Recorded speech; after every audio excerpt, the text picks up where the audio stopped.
लेकिन मात्र 72 वर्ष की आयु में जिन्होंने मोक्ष को सिद्ध किया, ऐसे तीर्थंकर कौन है?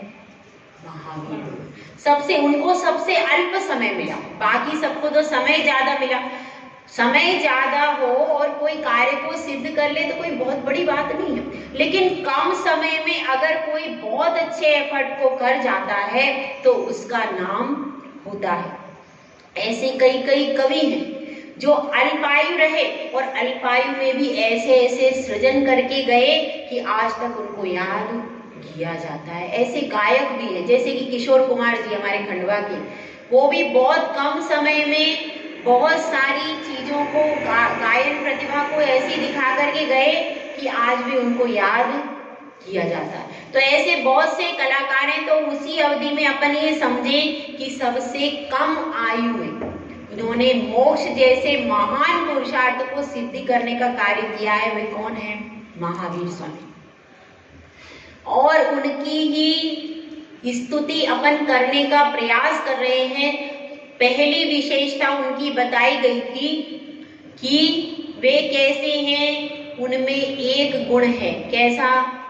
वीतरागता का, जो सब में समान है, लेकिन सब में समान होते हुए भी जो वीतरागता को उन्होंने कम समय में एफर्ट करके प्राप्त कर लिया, ये उनकी सबसे प्रथम विशेषता रही। और दूसरी विशेषता उनकी बताई गई थी कि उनके आंखों में कैसा था? उनके नेत्र युगल। तो दो प्रकार की दृष्टि होती है जीवों की, एक अंतर्दृष्टि और दूसरी बहिरंग दृष्टि। तो अंतरंग दृष्टि से भी वे क्रोध से रहित थे, कषाय से रहित थे, बहिरंग में भी उनके नेत्र लालिमा से रहित थे। फिर तीसरी काव्य में हमने समझा था कि वे 3 लोक के पूज्य हुए, और उनके जीवन की एक घटना ये रही कि उनकी आयु की, उनकी जो शरीर की अवगाहना थी वो सबसे कम थी। इसके कारण जब उनका 1000 कलशों के प्रमाण से अभिषेक हुआ तो उस समय एक कलश का गहराई थी 96 किलोमीटर की। तो इतना बड़ा कलश सोधर्मेंद्र ने हाथ में लिया तो सोधर्मेंद्र की हाइट कितनी होगी? 96 किलोमीटर का कलश जब सोधर्मेंद्र अपने हाथ में पकड़ेगा तो उसके हाथ का साइज भी क्या होगा? उस कलश से थोड़ा ज्यादा ही होगा, मतलब 3 गुना ज्यादा हो। तो वो तभी तो उस कलश को पकड़ पाएगा। यानी अपने को इतना बड़ा यदि कलश पकड़ना है तो अपने हाथ इतने बड़े तो होना चाहिए। तो इस प्रकार से उनके शरीर की अवगाहना कम देख करके इंद्र के मन में लगा, सोधर्मेंद्र के, कि ये तो भगवान कैसे बहुत छोटे हैं, और पर्वत इतना बड़ा है, शिला इतनी बड़ी है, और कलश भी बड़ा है, और क्षीर समुद्र का इतना बड़ा कलश, इतना सारा इसमें जल, और भगवान कैसे हैं? 7 हाथ की तो उनकी ऊंचाई कब थी? जब वे युवा थे। तो ये एक उनकी विशेषता है कि उतने छोटे होने के बाद भी वे अतुल बल के धारी थे। तो उन्होंने एक अंगूठा जैसे ही पैर का हिलाया तो पूरा सुमेरु पर्वत हिलने लगा। तो ये किसकी विशेषता थी? महावीर भगवान की विशेषता, कि वे छोटे होते हुए भी अतुल बल के धारी रहे और 3 लोक में पूज्यता को हासिल किया। उसके बाद चौथे श्लोक में हमने क्या पढ़ा था कि पूजा का फल किसको मिला? एक मेढक भी उनकी स्तुति करने के बाद देव बन गया। स्तुति भी नहीं की, केवल भावना भाई थी, मैं समोसरण में जाऊंगा, और मात्र भावना को भाने से उसको पूरा पूजा का फल मिल गया। वह द्रव्य पूजा करने के लिए भी जा रहा था, क्योंकि पंखुड़ी उसके मुख में थी, उसकी सामर्थ्य उतनी ही थी। वह अष्टद्रव्य सजा के ले जा नहीं सकता था, उसके पास सामर्थ्य कितनी थी? उसके पास एक पंखुड़ी की सामर्थ्य थी, तो वह एक पंखुड़ी चढ़ा रहा था।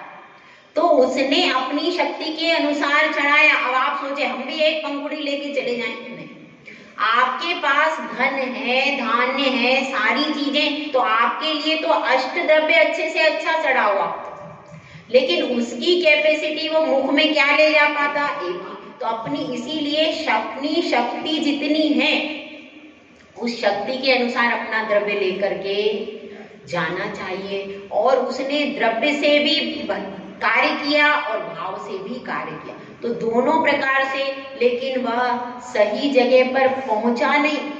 मेढक तो नहीं पहुंचा, लेकिन मेढक की का जो जीव था, उसकी जो आत्मा थी, वह मरण करके तुरंत देव बन करके भगवान के समूह शरण में पहुंच गई। तो इससे हमें क्या पता चलता है कि भक्ति और पूजा का फल क्षण भर में ही मिल जाता है, यदि सच्चे हृदय से हो। उसमें कोई लाग लपेट छल कपट नहीं। सच्चे हृदय से जो भगवान की भक्ति करता है, उसको क्षण भर में ही स्वर्ग की प्राप्ति हो जाती है। और महावीर भगवान के समूह शरण में ही इसकी प्रमाणता हो गई। इसके बाद क्या है, इसके बाद अपन ने पढ़ा था पांचवा काव्य। उसकी क्या विशेषता है कि भगवान का शरीर का रंग है, किस रंग का है, स्वर्ण के समान। फिर भी आप कैसे हो, आप शरीर से रहित हो। किस अपेक्षा से कि सिद्ध शिला में अभी भगवान के पास शरीर है नहीं है, और आप ज्ञान गुण की अपेक्षा शरीर से भी सहित हो, तो बहुत विचित्र हो। तो ऐसी विचित्रता किसमें बताई थी, महावीर भगवान में, कि आपकी ऐसी विचित्रता है। और फिर क्या बताया था, उसके बाद अपन ने छठे श्लोक में क्या पढ़ा, छठे श्लोक में महावीर भगवान की इस विशेषता को समझा कि 66 दिन के बाद उनकी दिव्य ध्वनि खिली। किसी भी तीर्थंकर की 66 दिन के बाद दिव्य ध्वनि नहीं खिली। और सबके गणधर परमेश्वरी स्वयं आते थे और स्वयं नमोस्तु करके दीक्षा लेकर के वाणी को झेलते थे। इनको सौधर्मेंद्र द्वारा लाया गया, और वे जैन भी नहीं थे, ब्राह्मण थे। उनको सौधर्मेंद्र द्वारा लाया गया और बाद में समूह शरण में देख करके, मान स्तंभ देखकर उनका मान गलित हुआ और वे दीक्षित हुए। मतलब इनके जो गणधर थे वो परीक्षा के लिए आए थे, अभिमान से भरकर परीक्षा के लिए आए थे, और बाद में उनका मान गलित हुआ। तो ऐसा किसी भी तीर्थंकर के काल में ये महावीर भगवान की विशेषता है कि उनके गणधर स्वयं नहीं आए, उनको लाया गया सौधर्मेंद्र द्वारा। ठीक है, और क्या विशेषता बताई थी कल, 60,000 प्रश्न श्रेणिक राजा ने पूछे। यह भी पहले किसी काल में नहीं हुआ। 60,000 प्रश्न, और उन्हीं के द्वारा जो वर्तमान की गूंथी गई जिनवाणी है वो उसी समय की है, क्योंकि अपने को हर पुराण में मिलता है। क्या मिलता है, श्रेणिक राजा आया, उसने समूह शरण में प्रश्न पूछा, भगवान ये क्या है, कृष्ण का पुराण सुनाओ, पांडवों का सुनाओ चरित्र, आदिनाथ भगवान की कथा बताओ। ये सारे प्रश्न किसने पूछे हुए हैं, श्रेणिक राजा जो मुख्य श्रोता रहा उसके द्वारा। और उनके जो मौसी वर्ग है, मतलब उसका विशेष उत्थान उन्होंने किया। एक दिन ये भी विशेषता मैंने आपको बताई थी, उनकी मौसी में चंदना का उद्धार किया। और किसका किया, चेलना के पति का और श्रेणिक का भी उद्धार किया। और चेलना भी बाद में दीक्षा ली, चेलना ने भी, ज्येष्ठा ने भी दीक्षा ली। और उनके जो मामा पक्ष और मौसी पक्ष का जो है, उसका मामा पक्ष का वर्णन नहीं आता, लेकिन उनकी जितनी भी मौसियां थी उनका वर्णन आता है कि उन्होंने उत्थान के पद को प्राप्त किया और उसमें उन्होंने विशेष उद्धार किया। तो ये सब, हालांकि तीर्थंकर को तो कोई संबंध इष्ट नहीं है, लेकिन संयोगवश ऐसा कार्य हो गया, इसलिए देखा जाता है कि उनका विशेष इस तरफ रहा। उसके बाद क्या समझा अपन ने, उसके बाद ये सब चीजें समझ करके अपन उनका जीवन चरित्र भी देख रहे हैं और साथ में महावीर अष्टक भी पढ़ते जा रहे हैं, क्योंकि प्रथमान योग भी थोड़ा थोड़ा बीच में हो रहा है और साथ में आपका स्तोत्र पाठ भी चल रहा है। तो अपन अब आगे का श्लोक देखते हैं। आगे का अपना श्लोक है, कौन से नंबर का है भैया, 7वें नंबर का श्लोक है। 7वें नंबर के श्लोक को देखने से पहले अपन थोड़ी सी इसकी भूमिका बना लें। तो इसकी भूमिका के रूप में देखते हैं, पूरे विश्व में एक ऐसी वस्तु है कि जिसके सब वशीभूत हो जाते हैं। वैसे तो कोई योद्धा है, रण में लड़ रहा है, रण में बड़े बड़े रणबांकुरों को हरा करके आ गया। एक चित्रकार है, पूरे विश्व में उसकी तरह तरह की चित्रकारी फेमस है, हजारों करोड़ों रुपए कमा रहा है। एक रंगकर्मी है, रंगकर्मी मतलब क्या होता है? नाटक में जो भूमिका निभाते हैं उनको रंगकर्मी कहा जाता है, रंगमंच का। तो वह रंगकर्मी है, वह तरह तरह की प्रतिभा दिखा करके आ रहा है। और एक तरफ कोई ऐसा व्यक्ति है जो मूर्ति बनाने में सिद्धहस्त है, तो बहुत सुंदर कलाक्रम की मूर्तियां बना रहा है। तो पूरे विश्व विख्यात, कोई मूर्तिकार विश्व विख्यात है, कोई चित्रकार विश्व विख्यात है, कोई पेंटिंग करने वाला विख्यात है, और कोई भोजन कला में दक्ष है, ऐसा भी कोई व्यक्ति हो सकता है। नाना प्रकार के पुरुष आ रहे हैं और आकर के जब अपने घर में प्रवेश करते हैं तो उनकी मुख मुद्रा जो अभिमान से तनी हुई थी वो एकदम से चेहरा बदल जाता है। ऐसा क्यों है? जो अभिमान से तन करके आ रहे थे कि पूरे विश्व में मेरा जगह जगह की बड़ी बड़ी सभाओं में जिनके माथे पर तिलक किया जाता है, ऐसे रणबांकुरे, ऐसे वीर योद्धा और ऐसी कला के धनी जब घर में प्रवेश करते हैं तो मुख मुद्रा उनकी बदल जाती है, क्योंकि दंभ के सहित वो घर में प्रवेश नहीं कर पाते। उनको घर में प्रवेश करना है, घर का वातावरण खुशनुमा बनाना है, क्योंकि वहां पर घर की स्वामिनी कोई और है। बाहर आप बाहर की जगह जीत के आ गए, यहाँ पर तो साम्राज्य किसका है? वो जो घर में लक्ष्मी बैठी है, तो अब उसके शासन में आकर के बड़े बड़े रणबांकुरे वहां पर आकर के शांत हो जाते हैं। क्यों हो जाते हैं?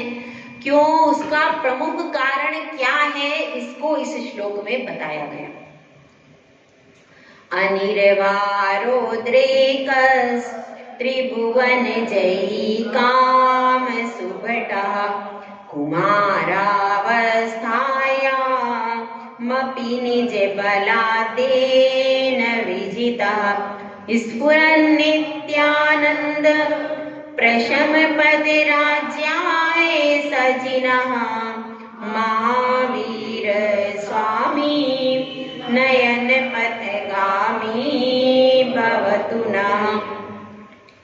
अनिर्वारोद्रेकस्, वह जो काम सुभट है वह कैसा है? अनिर्वार ओद्रेकस, उद्रेक है मतलब बहुत ज्यादा शूरवीर है।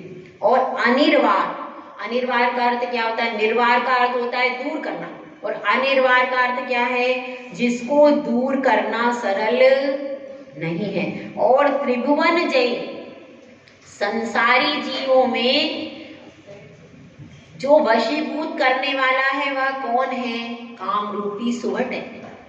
जो संसारी जीवों को प्रतिपल 3 लोक में जिसने विजय प्राप्त की है। ऋषि मुनि भी जो हैं, अन्य परंपरा में ऐसा बताया है कि ऋषि मुनि की तपस्या को भी अप्सराएं आकर के उनको पद से चलित कर देती। तो ऐसा काम सुभट है जो कि जंगल में गहन साधना करने वाले योगियों को भी विचलित कर देता है। ऐसा वह काम सुभट है, उसकी यहाँ पर चर्चा की जा रही है। और उसको क्या कर लिया भगवान ने? कुमारावस्थायामपि निज बलादेन विजितः, कुमार अवस्था में ही उन्होंने अपने बल से उसको जीत लिया। क्योंकि महावीर भगवान का विवाह हुआ था क्या? महावीर तीर्थंकर का विवाह हुआ था क्या? नहीं हुआ। जब विवाह का प्रसंग आया उस समय उनके पिताश्री, उनकी माताश्री, उनके पास में त्रिशला माता आती हैं, सिद्धार्थ राजा आते हैं और उनसे निवेदन करते हैं। क्या निवेदन करते हैं? कि सभी तीर्थंकरों का विवाह हुआ है और सबने गृहस्थ धर्म की, श्रावक धर्म की परिपाटी चलाई है, तो आप भी उस कार्य को स्वीकार करें। तब वह कहते हैं कि चारों तरफ हिंसा का तांडव नृत्य हो रहा है। चारों तरफ क्या हो रहा था? उस समय बलि प्रथा का बहुत जोर था। ब्राह्मण जो थे यज्ञ में आहुति में बलि आदि देते थे और चारों तरफ क्या फैल रहा था? हिंसा।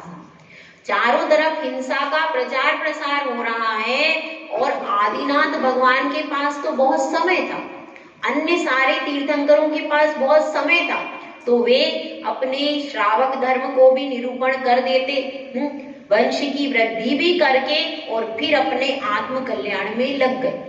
लेकिन मेरे सामने क्या समस्या है कि चारों तरफ देख रहा हूं कि हिंसा का तांडव नृत्य हो रहा है, बलि प्रथा बढ़ती जा रही है और ऐसे समय में मेरा उपाय क्या होना चाहिए? जीवों की रक्षा का पुरुषार्थ मुझे करना चाहिए, अहिंसा के प्रचार प्रसार के लिए मुझे कार्य करना चाहिए। ये समय विवाह करके संतति बढ़ाने का नहीं है, यह समय तो जीव दया के पालन करने का, अहिंसा का जयघोष करने का समय है। और इसलिए उन्होंने गृहस्थ धर्म को स्वीकार नहीं किया और पहले ही निकलने का मार्ग सोच लिया। तो ये भी उनकी विशेषता है, बाल ब्रह्मचारी रहे। अन्य तीर्थंकरों ने भी इस तरह का वक्तव्य नहीं दिया कि हमारे पास काल अल्प है। यह सब वक्तव्य किसने दिए हैं? महावीर भगवान ने। और उन सब तीर्थंकरों के समय पर हिंसा का ऐसा तांडव नृत्य हो नहीं रहा था जैसा यहाँ पर हुआ है महावीर भगवान के काल में, वैसा पहले नहीं हो रहा था और किसी के समय पर नहीं आता है। तभी उन्होंने पहला नारा, पहला संदेश क्या दिया है?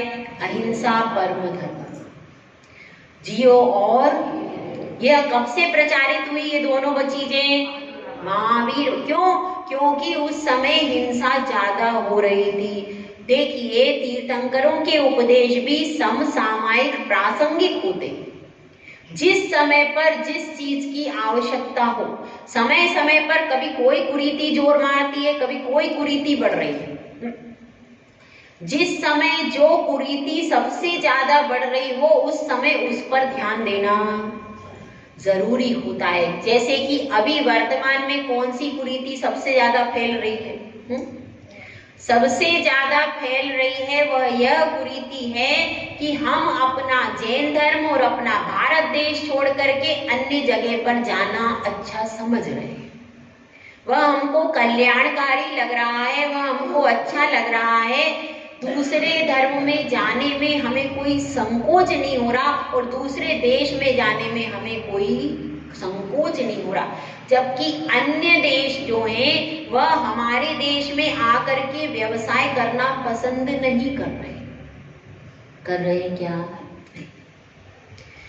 अन्य व्यक्ति भी जिन धर्म को कोई स्वेच्छा से स्वीकार नहीं कर रहे, लेकिन हमारी स्थिति क्या बन गई है कि हमको दूसरे की थाली में मीठा पकवान दिख रहा है, अपनी थाली में खीर रखी है वो नहीं दिख रही, उसकी थाली में केक रखा है, अपनी थाली में खीर है वो दिख रही है।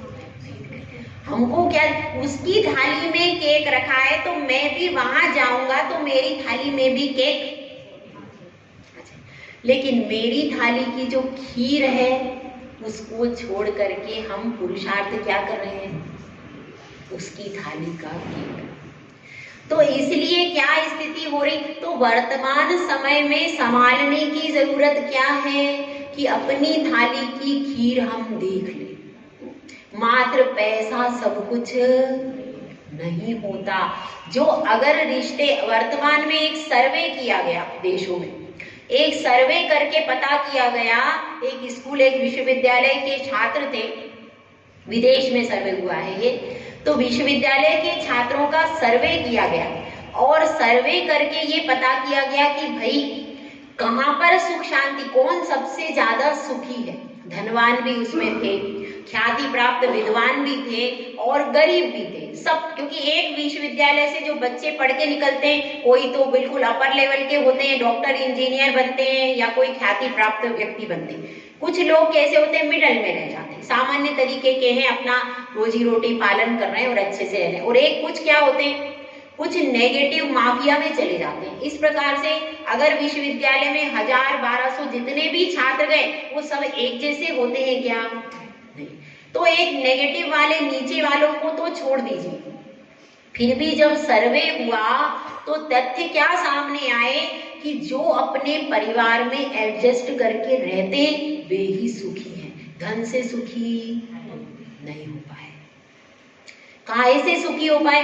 क्योंकि उनका मन शांत है, वे परिवार में एडजस्ट करके रहते, परिवार उनको खुशी से, उनके साथ खुशी से रहता है, तो उसी खुशी में वो क्या हो रहे, खुश हो रहे।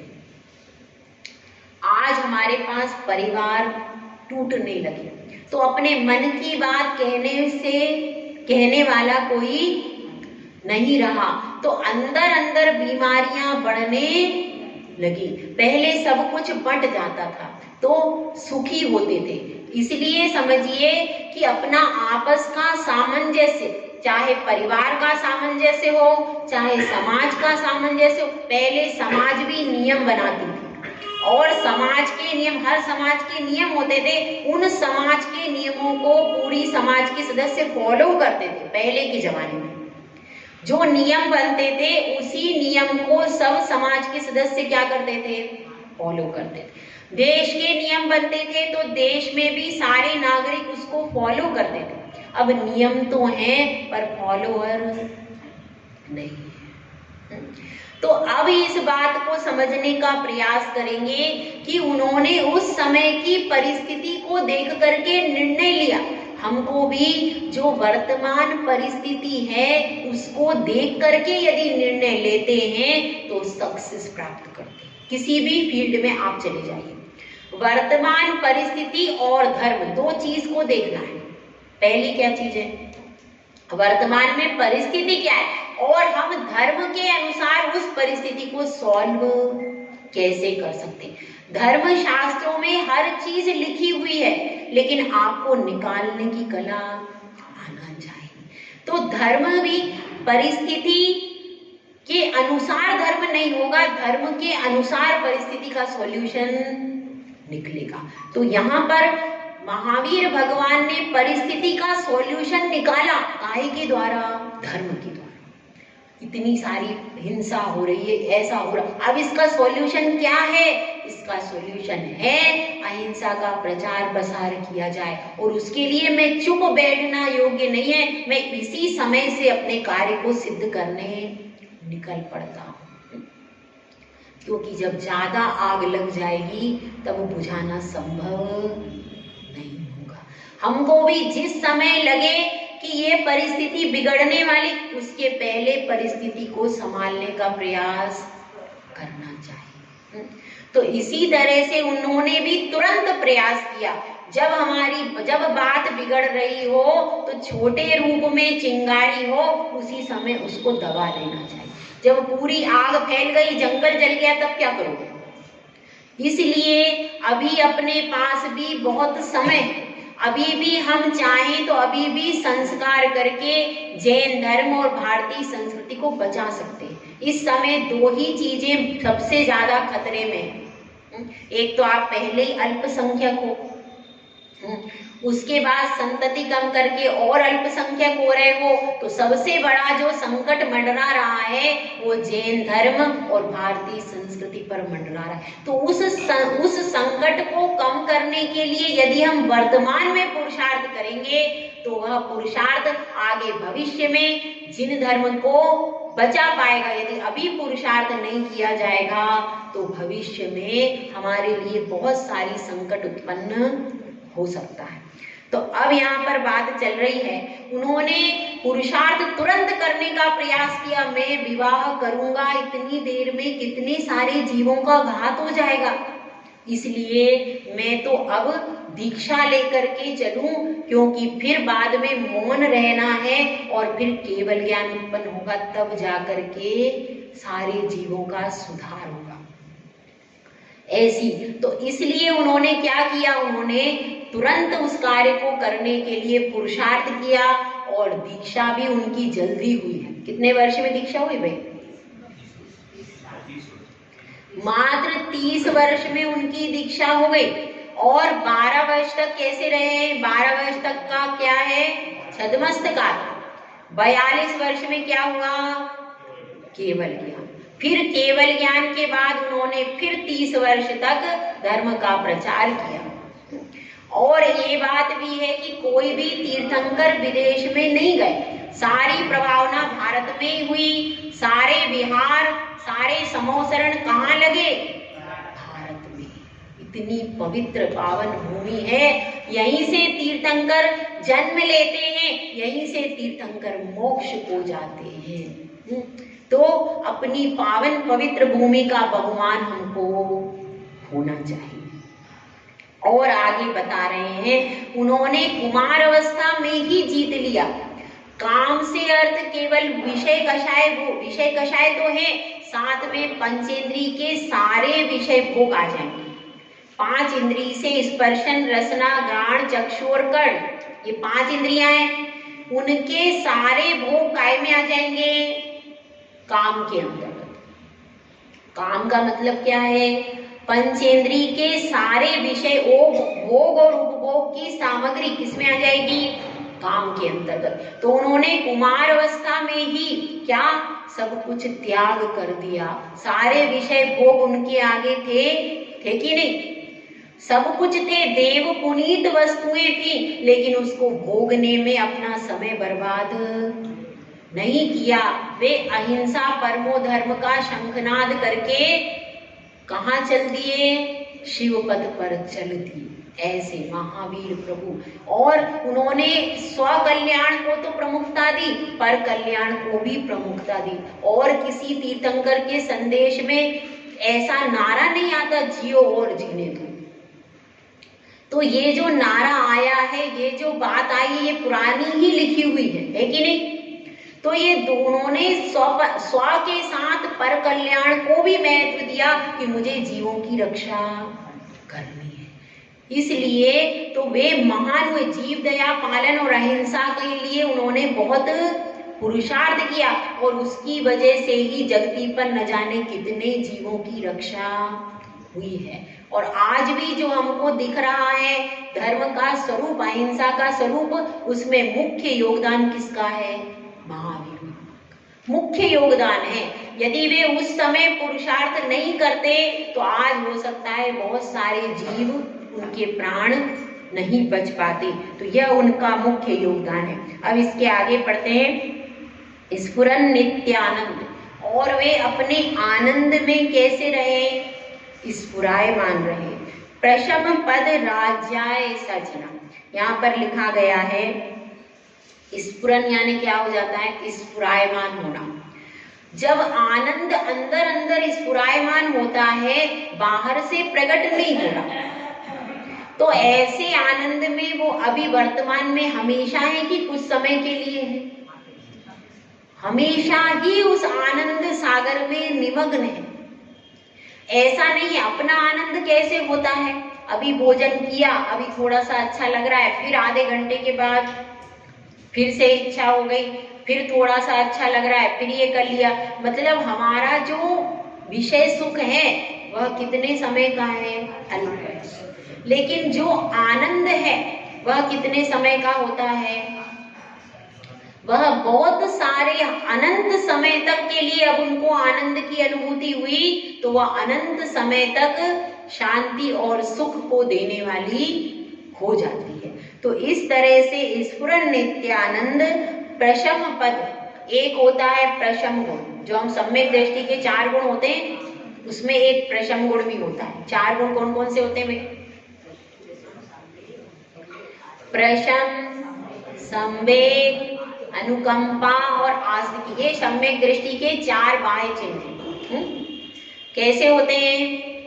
प्रशम, संवेग, अनुकंपा और आस्तिक। प्रशम का अर्थ क्या है? प्रशम का अर्थ है कि अनंतानुबंधी कषाय का उपशम। किस अपेक्षा से? सम्यक दृष्टि जीव की अपेक्षा से बता रहे, भगवान की अपेक्षा से नहीं लगा रहे।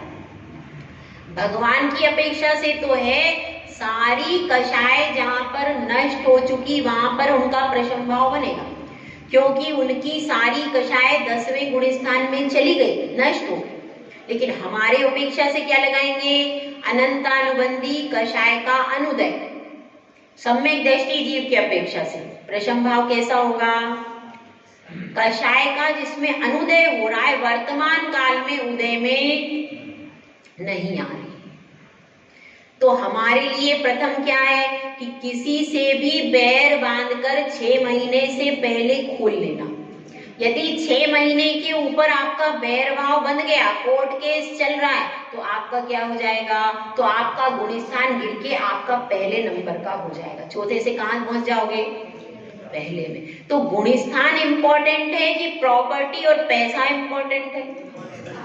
क्या इंपॉर्टेंट है आपके साथ? यदि गुण स्थान इंपॉर्टेंट है तो पैसा और प्रॉपर्टी गौण कर देना, और पैसा और प्रॉपर्टी को महत्वपूर्ण दोगे तो क्या होगा? तो आपका गुण स्थान, पैसा और प्रॉपर्टी तो यही रह जाएगा, लेकिन गुण स्थान से एक बार आपने चौथे गुण स्थान को प्राप्त करके उसको संभाल के रख लिया तो फिर आपका संसार वारिधि रयम चुलुक प्रमाण, वह संसार का जो अपार समुद्र है वह कितना रह जाएगा?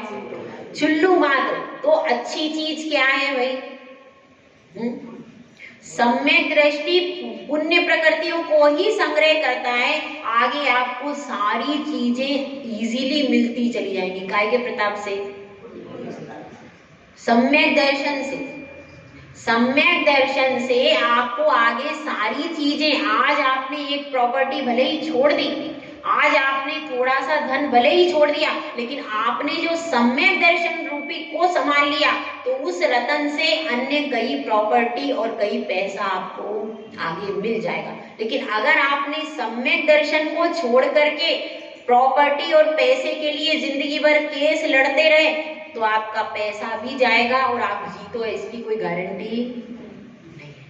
इसीलिए ध्यान रखना कि कहीं भी किसी से हमारा बैर चल रहा हो तो उस बैर को खत्म कर दो। अपन भले ही क्षमा मांग के छोटे हो जाएंगे, छोटे तो हो जाएंगे, लेकिन अपना गुण स्थान चौथा हो जाएगा। और अगर हम क्षमा नहीं मांगेंगे तो गुण स्थान पहला रह जाएगा। कौन सा सौदा ज्यादा अच्छा है? क्षमा मांग के आप दुनिया की नजरों में तो झुक रहे हो, दुनिया की नजरों में छोटे हो रहे हो, पर मोक्ष मार्ग में बड़े हो जाओगे। सिस्टम समझ में है?